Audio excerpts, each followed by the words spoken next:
মৰমৰ ছাত্ৰ-ছাত্ৰীসকল, মই তোমালোকৰ চয়নিকা বাইদেউ আজি আহিছোঁ নতুন এটা পাঠৰ সৈতে আৰু তোমালোকৰ ক্লাছ 4ৰ যিখন বিগিনাৰ্ছ ইংলিছ সেই টেক্সট বুকৰ আমি আজি পঢ়িম chapter number 4 lesson 4 the hidden treasure. এই পাঠটো তোমালোকে উলিয়াই লোৱা আৰু মই পঢ়াইও দিম লগতে বুজাইও যাম। অসমীয়াত পাঠটো ইংৰাজীত আছে যিহেতু তোমালোকৰ বুজিবলৈ সুবিধা হোৱাকৈ মই অসমীয়াতে ইয়াৰ ব্যাখ্যা আগবঢ়াম।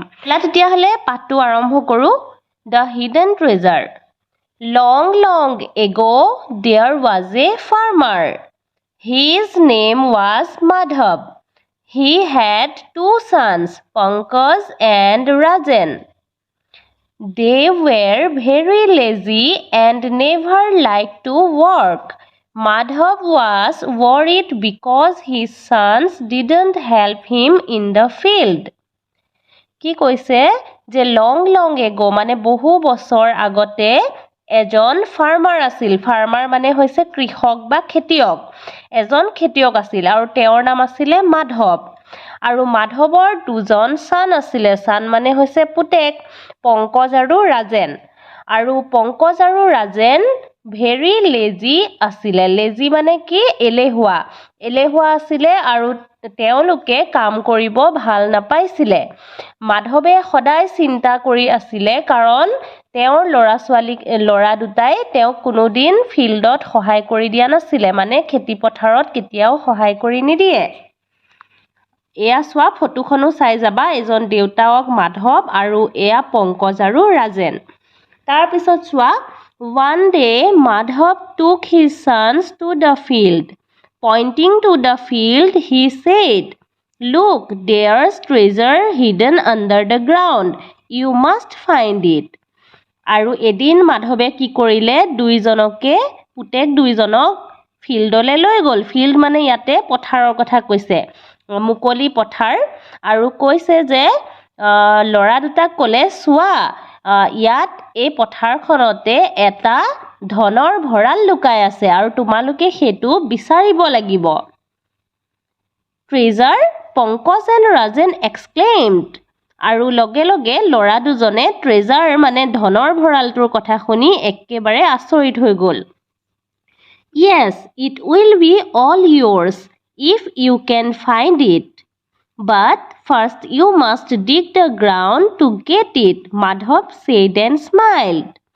আৰু দেউতাক মাধৱে ক'লে, এই ধনৰ ভঁৰালটো তোমালোকৰে হ'ব যদিহে তোমালোকে ধনৰ ভঁৰালটো বিচাৰিব পাৰা, কিন্তু তাৰ আগতে তোমালোকে গোটেই পথাৰখন চহাব লাগিব। আৰু মাধৱে হাঁহি লৈ এই বুলি পুতেকহঁতক ক'লে। Pankaj and Rajan were delighted to hear this. Now we can be rich without doing much work. We must dig up the field at once, they said.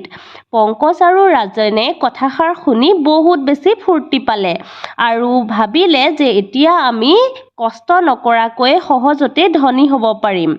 আৰু ভাবিলে যে এতিয়া ফিল্ডখন আমি তেতিয়াহ'লে চহাই পেলাওঁ, কাৰণ এবাৰৰ কাৰণে যিহেতু চহাব লাগে, গতিকে চিন্তা নাই, এই বুলি পুতেকহঁতে ক'লে।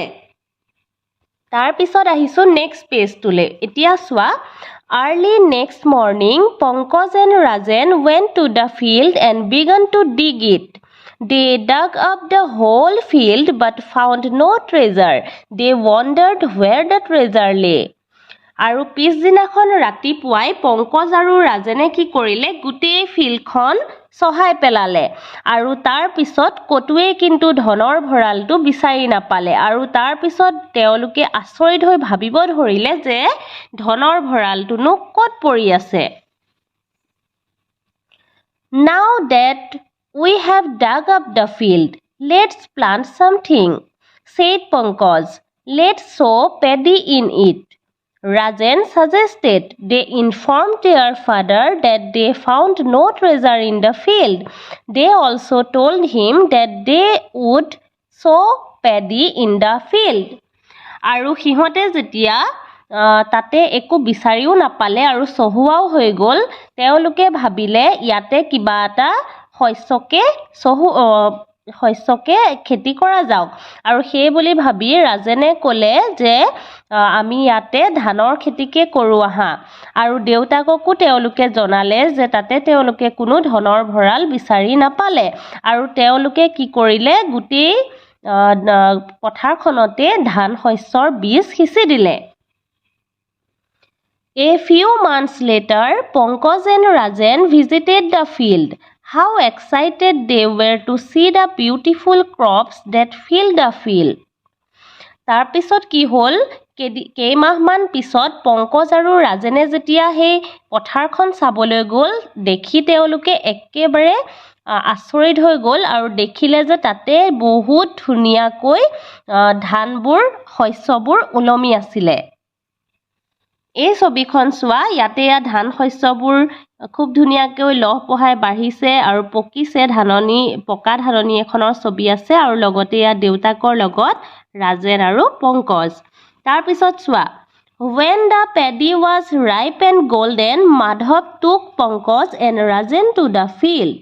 আৰু যেতিয়া ধান শস্যবোৰ পকিলে তেতিয়া পকি সোণালী ৰঙৰ হয় তোমালোকে নিশ্চয় দেখিছা যেতিয়া ধানবোৰ পকে সোণালী ৰঙৰ হৈ যায় খুব ধুনীয়া লাগে দেখিবলৈ আৰু তেতিয়া দেউতাক মাধৱে কি কৰিলে পংকজ আৰু ৰাজেনক পথাৰলৈ লৈ গ'ল তাৰ পিছত দেখালে Look, here's the treasure that I promised you.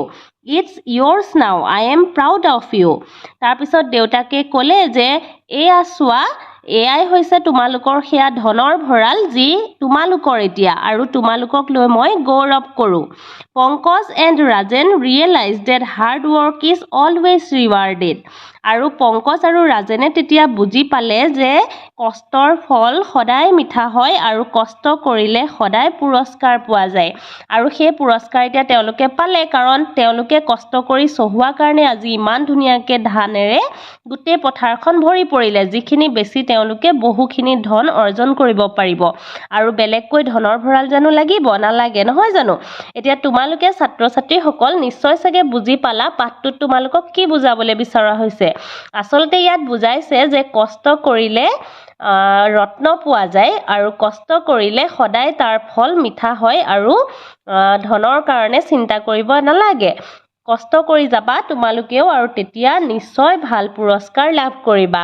এই পাঠটোৰ কথা ইমানখিনিয়ে ইয়াৰ পিছত আছে এই পাঠটোৰ প্ৰশ্ন উত্তৰ যিখিনি মই তোমালোকক নেক্সট ভিডিঅ'ত দিবলৈ চেষ্টা কৰিম আৰু এনেকৈয়ে ভিডিঅ'বোৰ চাই থাকিবা ইয়াতে নতুন নতুন পাঠবোৰ আহি থাকিব আৰু তোমালোকে ঘৰত সকলোৱে মনোযোগেৰে পঢ়িবা দেই আজিলৈ আহিছোঁ তেতিয়াহ'লে